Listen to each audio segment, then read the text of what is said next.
Fala, turma! Bom dia! Vamos lá para mais um dia aqui de trabalho. Hoje é segunda-feira, dia 13 de dezembro. Estamos chegando aí na metade do mês já. Último mês para terminar o ano. Vamos lá fazer a meta da gente aqui, o planejamento da meta da gente, na verdade, para hoje. Eu transplantei alguns pontos críticos de força que a gente tem visto que têm sido muito respeitados aqui, desses tempos analíticos maiores, para aqui, para o horário, tá? Que é onde eu faço meu planejamento do trade que eu quero pegar. Todo mundo sabe que meu plano de ação é feito em função das expectativas específicas que eu crio em função do gráfico horário, procurando pelas zonas que tem histórico de causar movimentos mais direcionais. E aí, ao longo do dia, conforme o mercado vai se movimentando dentro do dia, eu vou transplantando esses pontos que vão sendo mais respeitados pelos tempos, para os tempos intermediários. Então, por aqui eu observo o fluxo, observo os pontos de pullback, observo os avanços que o mercado faz, o padrão de correção, a proporção da correção e tudo mais. Então, o que eu fiz aqui? Eu trouxe de azul esses dois pontos aqui do mensal. A gente viu o mercado tentar renovar topo em relação ao fechamento de outubro nesses 700,5, e aí ele não conseguiu por conta desse ponto do semanal, que a gente ainda vai conversar sobre ele. Mas o que a gente precisa saber até então é o seguinte, que do 620, que é a abertura de dezembro, para cima, o mercado está trabalhando na ideia de dar continuidade à alta de outubro. Então, esse 620 que está aqui marcado no semanal, ele também é um ponto do mensal, tá? Daqui para cima ele está confirmando a alta. Se ele conseguir se manter aqui em cima, ele vai para o próximo ponto, que seria esse 831 aqui em cima, o que também mostrou que foi super bem respeitado até então. Mas é o próximo horizonte que o mercado tem para mostrar no mensal, agora ao longo do mês de dezembro.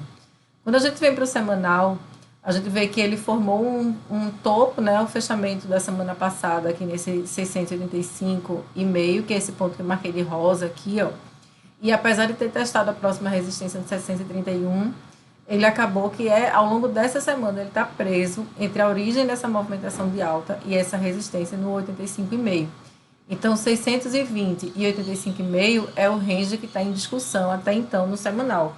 Essa semana que vai começar agora, né, ele tem que testar essa região 620 a 685. Perceba que é um range muito pequenininho, são só 65,5 pontos, onde acima desse ponto ele vai testar essa resistência, que está aqui, ó, ao longo dessas duas últimas semanas. Sempre que ela foi testada, ela deixou pavio. Então, existem alguns cenários. Ou o mercado pode continuar congestionando dentro desse range, ou ele pode finalmente superar esse range e promover ele a suporte, ou isso aqui também pode virar uma falha de topo, ó, uma tentativa de renovar topo em relação a esse 31,5, e por isso o mercado vai precisar se esforçar para não só visitar abaixo dos 620, como ele mostrou que tem feito aqui, ó, ao longo da semana passada, como de repente manifestar apetite para se manter abaixo dessa cotação de 620. Por isso que esse 620 tem sido tão importante. Ele tem sido respeitado como suporte, foi rompido, foi respeitado como resistência, e agora o mercado fez esse esforço aqui no final do pregão passado, né, para produzir o fechamento da semana acima dos 620. Então, até então, a gente está preso aí nesse range, ó, 620, 685,5. Quando a gente vem para o diário, a gente tem aqui, ó, uma forte movimentação de baixa. A gente tem uma movimentação que poderia ter sido somente uma correção dessa baixa para que o pregão seguinte fosse a retomada dessa queda. E aí, para isso, o mercado teria que ter testado e perdido essa região do 560, que não foi o caso. E aí a gente teve aqui um gapzinho de baixa, onde o mercado conseguiu superar o fechamento do pregão passado e se manter acima do 98,5. Ou seja, aqui tem um gap de baixa que está agora registrado como uma falha de fundo. O mercado fez uma alta, fez uma tentativa de renovação de fundo, não conseguiu nem alcançar, e na sequência ele conseguiu produzir um topo ascendente em relação a esse fechamento anterior, que desenhou essa pernadinha aqui pra gente. Se você imaginar um gap de baixa aqui, você vai ver que aqui tem um pivô, tá? Um pivô oculto, mas tem um pivô aí. Então, claro que esse fechamento no 560 também é um ponto importante. 560 está aqui embaixo. Mas como está muito perto do fundo no 552,5, eu não vou nem marcar esse 560 aqui. Eu vou deixar esse fundo do horário mesmo. E aí eu vou ver como é que o mercado se movimenta quando ele visitar essa região. Aqui é como se fosse uma região assim de extrema conveniência para ou o mercado retomar essa alta aqui, né? Ou fazer falsos rompimentos, mas até que ele me manifeste, vamos dizer assim, confiança para entrar vendido aqui, eu preciso de pontos de amarração. Até lá, quando a gente vem para o horário, a gente vê uma sequência de topos e fundos ascendentes. Então, 598,5, essa região daqui, ó, é uma região interessante para pensar em retomada de movimentação de alta. Do jeito que 620 também é uma zona que, se a gente perceber fluxo comprador nessa região de 620, dá para entrar junto com eles também.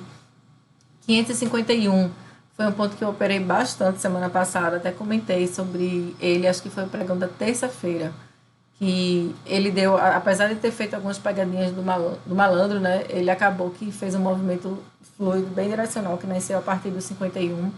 Então ele está aqui também, velho conhecidinho da gente.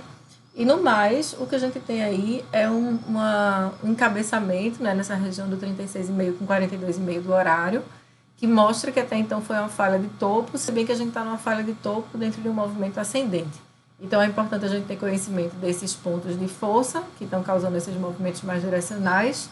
O horário, até então, o que ele pode fazer aqui? Ele pode ou abrir fazendo uma correção, ou de repente abrir numa inércia, visitar uma correção e dar início a uma retomada de alta, como ele também pode só entrar fluxo vendedor e querer fazer uma correção de toda essa movimentação de alta aqui, obedecendo algum desses padrões, desses pontos. O importante é você estar atento aos pontos de força e observar, a gente tem falado muito disso, né? Observar o comportamento que o mercado tem em relação ao fluxo, né? Ser comprador ou ser vendedor em determinados pontos.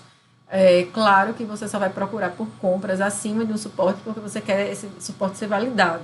Abaixo dessa região de suporte é zona de estopar, enquanto for curto é tudo festa. Porque se você perceber que você foi somente violinado, entenda que o fluxo vai entrar novamente. E é melhor você estopar curto e ter a oportunidade de entrar novamente, né? Se manter vivo para isso, do que você se preocupar em estopar longo, perceber que o mercado não está visitando o ponto de força que você determinou e perder até as referências gráficas, né? Então, assim, é muito importante você observar o comportamento que o mercado está tendo em determinado ponto de força.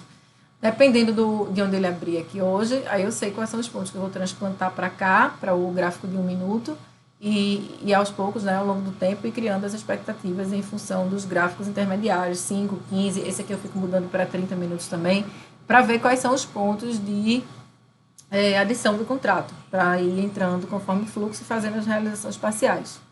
Certo? Então é isso, turma. Espero ter ajudado vocês com essa leitura. Se foi relevante para vocês, deixa uma mensagenzinha aqui para mim, deixa o like para a gente continuar aqui nesse projeto. Fechado? Bom trabalho, juízo, pelo amor de Deus. Bons negócios. Tchau, tchau.